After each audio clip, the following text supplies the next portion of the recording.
We're in volume 6 of Bible Story by Arthur S Maxwell. I have to do this on the fly. This is my book. Has two girls on a balcony, one in a yellow dress, one in a blue dress with a cape. The one in the blue dress with a cape looks worried, and the one in the yellow dress looks like she's happy reading this letter that she has in her hand. Okay, we are at part 2, story 6, a mountain becomes a plain. In other words, they're about to level a mountain. And this is without a bulldozer. Okay? To bring still more courage to Zerubbabel, God sent a second prophet to him with another cheering message. Just when the governor's problems had piled up in front of him,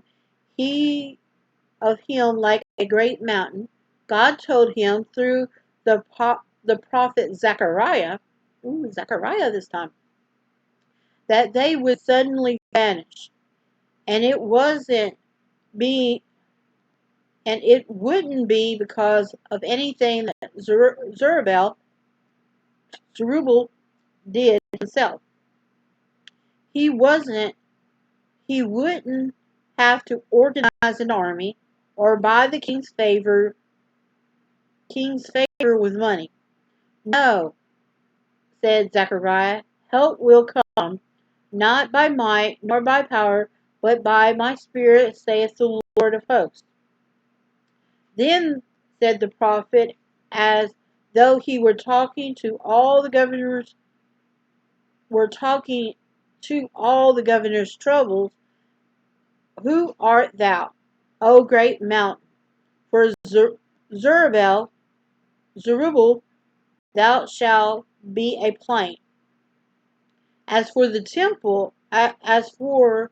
building of the temple, there was no need for him to worry.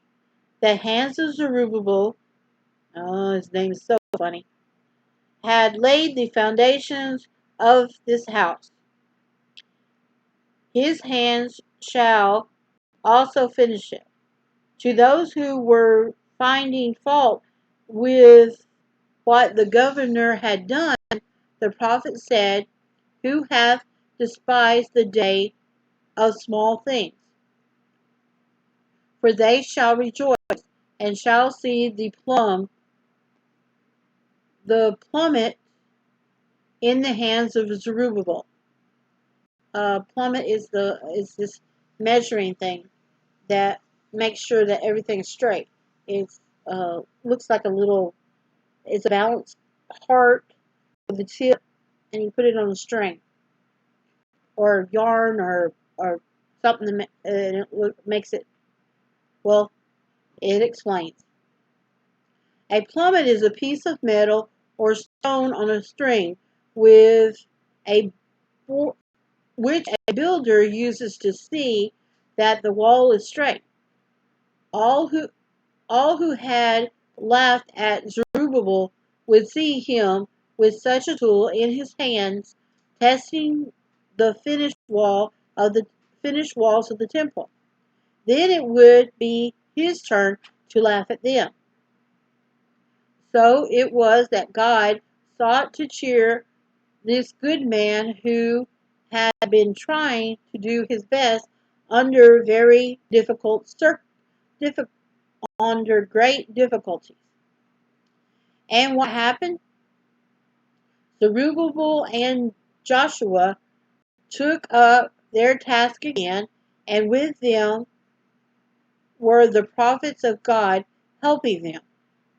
Hardly had they started, however, when more trouble arose. The mountain seemed to get bigger than ever. And then it has a picture of a man with a plummet measuring a wall. There's the guy. It's a full pager. So let me get it out.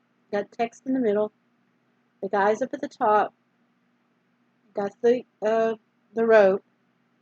And if you look very close, there's a little thing on the end of it, and that's the measurement. That's the plummet. Okay?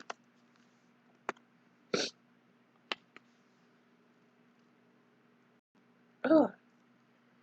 Tadnani, Tatnai, Tatnai, who had taken the place of Rehum, came with a company of soldiers and asked, "Who hath commanded you to build this house and to make up this wall?" And it's got three dots. "What are the names of the men that make this building?" Patiently Zerubbabel explained, "We are the servants of the God of heaven and earth, and build the house that was built these many years ago, which a great king of Israel built and set up." Then he told how, because of their sins, God had allowed his people to be carried into captivity by Nebuchadnezzar, but that 70 years later, King Cyrus made a decree to build this house of God. "We have been building it ever since," he added, "and yet it is not finished." Tatan, Tat, Tatnai, Tatnai, Tatnai, either or, said he would have to send a report to King Darius to see what he would have to say. Fortunately, his letter was written in a more kindly tone than the one that Rehum had sent years before. He merely asked that search be made in the imperial records to see whether King Cyrus ever made such a decree as Zerubbabel had spoken of. Of course, when King Darius had the records examined, he found everything in order. King Cyrus had released the Jewish captives and had ordered them to rebuild their temple. So he sent this message to Tatani: "Let the work of the house of God alone. Let the governor of the Jews and the elders of the Jews build the house of God in his place." Then of all things he ordered Tatiani to take part of the king's tribute money and give it to the Jews to help pay the expenses of their building. Whoa. In addition, he said that young bullocks, rams, lambs, and also wheat, salt, wine, oil were to be provided for the burnt offerings of the Lord of heaven at Jerusalem. "And let it be given them day by day without fail," he said. Excuse me. Excuse me again. Tatiani was one surprised man when he received this order from King Darius, and he hurried to Jerusalem to assure Zerubbabel that he would do as he had been told.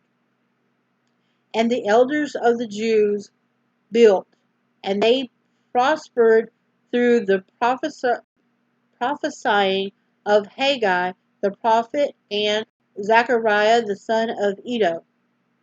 Iddo.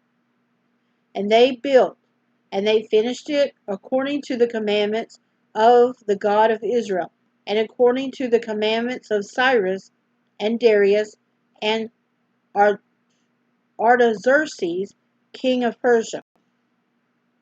And that's Artaxerxes. Yep, because I know what Xerxes stands for, but this Artaxerxes. But he's going to be in there again. And this house was finished on the third day of the month, Adar, which was in the 6th year of the reign of Darius the king. So the mountain became a plain, even as God had said. And then, of course, it has a picture of him coming with the tribute and the animals for the sacrifice. Titani.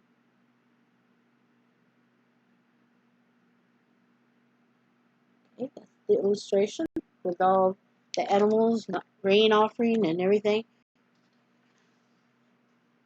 And that was the end of part 2, story 6.